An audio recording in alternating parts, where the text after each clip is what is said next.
upang idokumentaryo ang kanyang buhay. Tapo. Magandang hapon po. Magandang hapon naman. Anong paglilingkod? Pwede po ba namin kayong ma-interview? Ay, sige po. Pasok po kayo. Tara, alamin natin ang kanyang buhay. Ang pangalan niya po ay Ninfa Jeans Monterola. Siya ay 23 taong gulang. Taga Aguas Rizal po siya. Actually, nag-board po siya ngayon. Ninfa, first time mo bang mag-board ngayon? Oo, naman. Gano'ng katagal ka nang nag-board? Simula nung pasukan. Gano'ng kahirap ang mag-board? Siyempre, malayo ka sa pamilya mo. Mahirap talaga nag-board kasi lalo na sa akin. May anak ako, minsan, nakakapos kami sa budget, sa pangalawan. Kasi kailangan namin,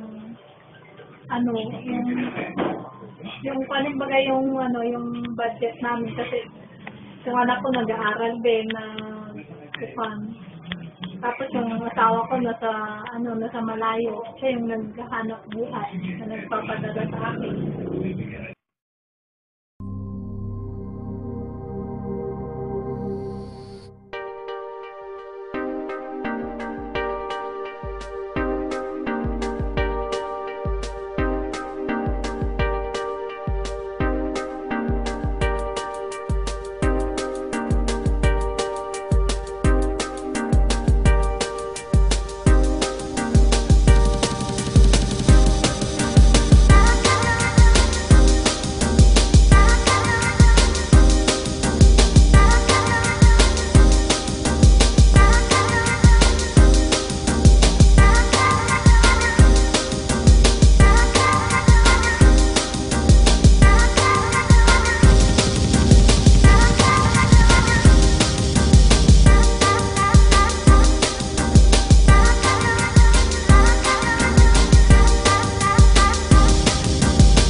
Mahirap pala talaga pag nag-board ka lang.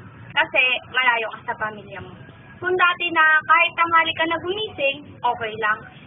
Ngayon na nag-board ka na lang, kailangan mo nang maagang gumising kasi ikaw na yung magkukusa. Lalo na pagdating sa financial, kailangan mo itong i-budget. Kasi kung ilan lang ang pinadala sa'yo, yun lang.